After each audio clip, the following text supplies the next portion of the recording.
Hello and welcome to the Whoniverse and to a brand new video. Now imagine if reality was a game, putty in your hands. You could change bullets into flowers, people into toys. You could change history however you liked. Challenge any opponent from Time Lords to gods.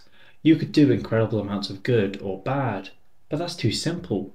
Wouldn't it be better to be a master of games, of tricks, of chance?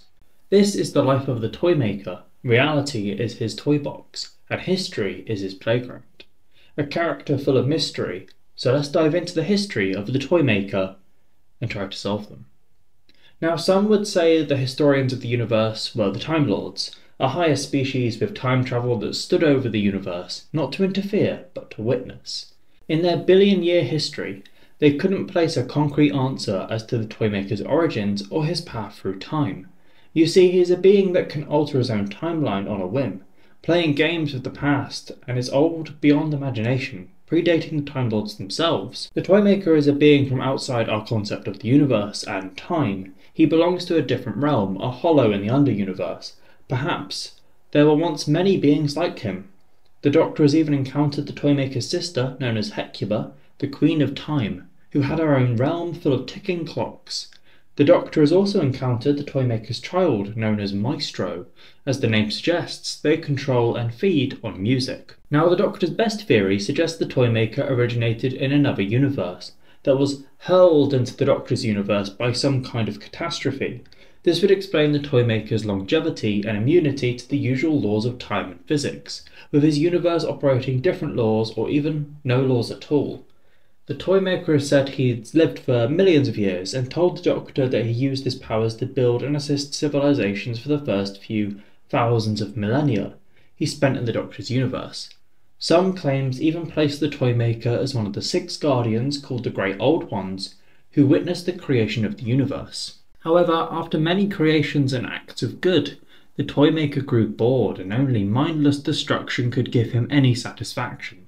So after an equal length of time spent destroying everything he had previously built up, he had discovered games as his final and lasting distraction, as they allowed him to embrace his multitudes and left him beyond simply good or evil, but instead surrendering all to the whims of chance. The Toymaker began spending centuries of his time wandering the earth and sampling its various games, and before long the Toymaker succeeded in creating a universe of entirely his own vision, called the Toy Room, where he would manipulate people and turn them into his playthings. The Toymaker and his games became notorious throughout the universe, as he spread his influence to attract people into his world and tried to make them part of it. As the centuries passed, the Toymaker passed into legend, a myth hidden in the archives of Gallifrey, a bedtime story that kept children on their best behaviour. 3 students at the Time Lord Academy became absorbed by this legend, and if there was any truth to it, there was Millennia, Rallon, and finally there was the Doctor. They stole a TARDIS and piloted their way to the Toy Room. The Toymaker was dormant, disembodied, until he possessed Rallon, stealing his form, stealing Rallon's face and body, crushing his heart and soul for now. The Toymaker then made Millennia one of his living toys. Knowing that he would become an even more worthy opponent given time to mature, the Toymaker allowed the Doctor to leave the Toy Room, and the Doctor escaped, his friends lost, removed from Time Lord history, but not forgotten by the Doctor. Now the Toymaker may have gained a new body, but it wasn't a simple possession. Over time, Rallon's will and individuality began to rise up. Their consciousness had substantially merged, with the Toymaker's personality and behaviour being influenced by Rallon's own. Meanwhile, Stefan, a human from 12th century Earth, while in Constantinople during the Third Crusade, he played a game of dice with the Toymaker. He lost and became the Toymaker's first servant, a servant who began to notice the Toymaker's personality slowly changing. However, this was the Toymaker revitalized by his new form, his love of games reignited. The Toymaker travelled through time. He challenged a professional gambler from the Old West. When he tried to cheat the Toymaker, he turned the man into a wooden doll. The Toymaker even stumbled upon a renegade Time Lord, the meddling monk. The Toymaker liked him and his plans of mischief. After centuries of games, it was time. The Toymaker drew the Doctor's TARDIS to his realm, so he could make the Doctor play his games again. without his childhood friends and instead with his companions, Stephen Taylor and Dodo Chaplet. The Toymaker had arranged things so that the toy room would vanish completely at that moment of victory, leaving him the only survivor and the Doctor and his companions his subjects forever.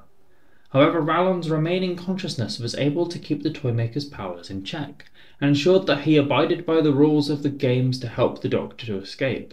Before long, the Doctor soon outwitted the Toymaker again and escaped, leaving his realm in chaos, with the Doctor believing that the toy room no longer existed.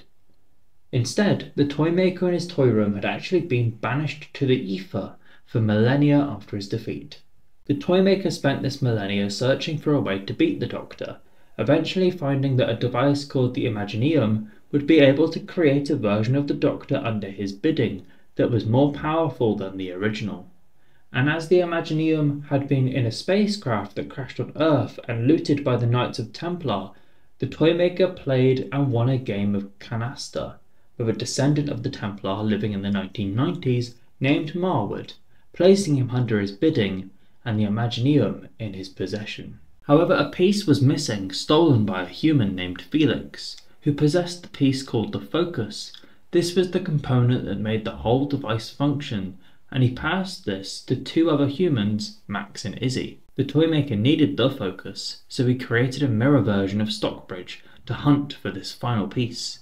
The Toymaker kept the real village in a macro-dimensional linkage device that resembled a snow globe. When the Eighth Doctor arrived in the fake Stockbridge, the Toymaker confronted him when he, Max and Izzy tried to retreat to his TARDIS, but Max was captured.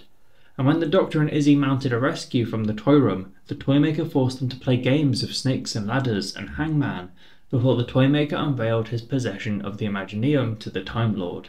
The Toymaker placed Izzy and Max in a game of mousetrap and created his duplicate of the Doctor, placing them in a game of gladiatorial chess. Now, despite his duplicate being physically superior to him, the Doctor was able to convince his duplicate not to fight by explaining that he was merely just another one of the Toymaker's playthings.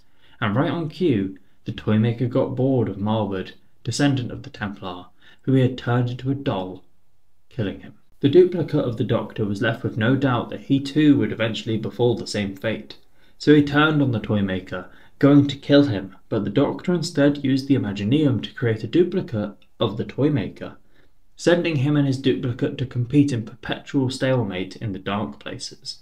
Without its master, the toy room began to dissipate. The Doctor, Izzy and Max fled, while the Doctor's duplicate remained so he could destroy the Imagineum. The Doctor was even able to restore Stockbridge after Max took the snow globe with him from the toy room. So in the dark places, somehow the master of games, the Toymaker, won, and returned to a now ancient toy room. He continued to trick others into his domain, challenging them to his games, and toying with the idea of messing in the timeline of the Doctor.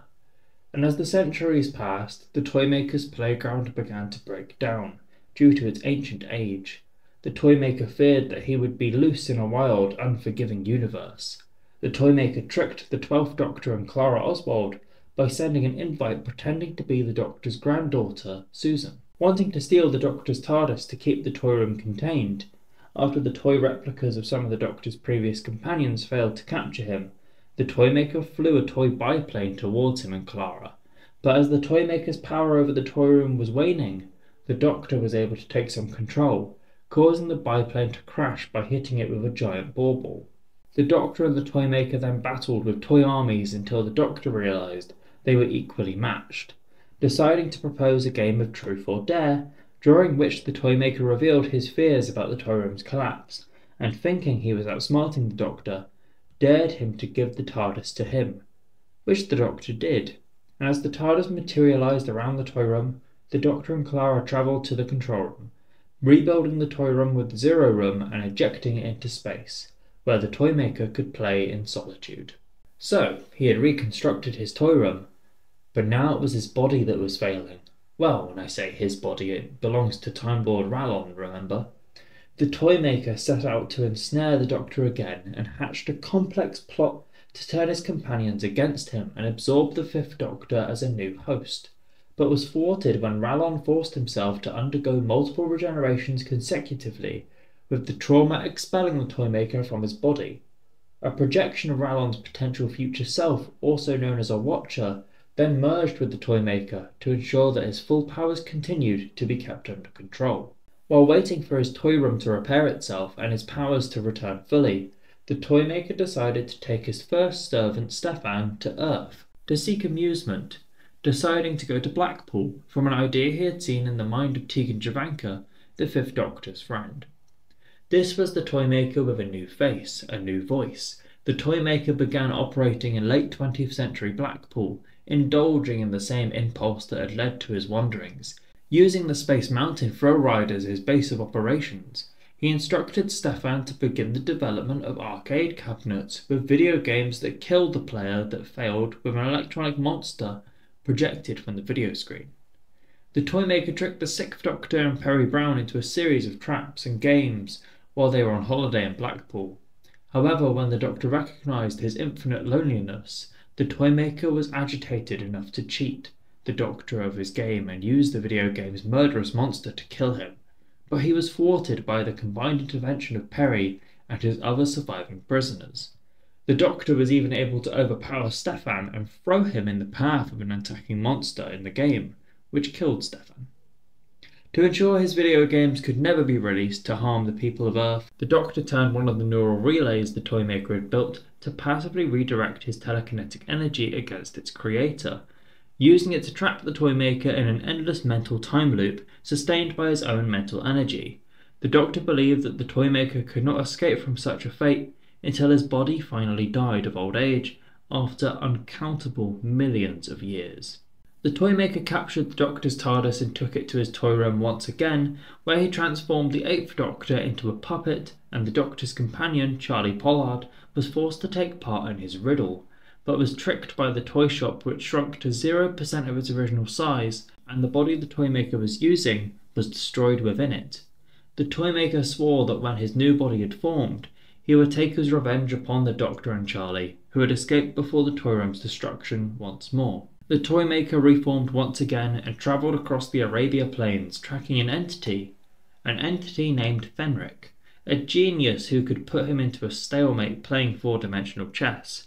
Evenly matched, Fenric wanted a rematch, but the Toymaker, frustrated, saw no point. After this knock to his ego, the Toymaker lured several people into his domain, including the Seventh Doctor and his companions Ace and Hex. Working under the Doctor's leadership, the group of victims were successful in defeating the Toymaker and imprisoning his essence in a doll, dividing the Toymaker so that he would no longer be capable of using his powers. The Doctor concocted an elaborate plan to keep control over the fragments of the Toymaker in the minds of each member of the group until the Toymaker withered away forever.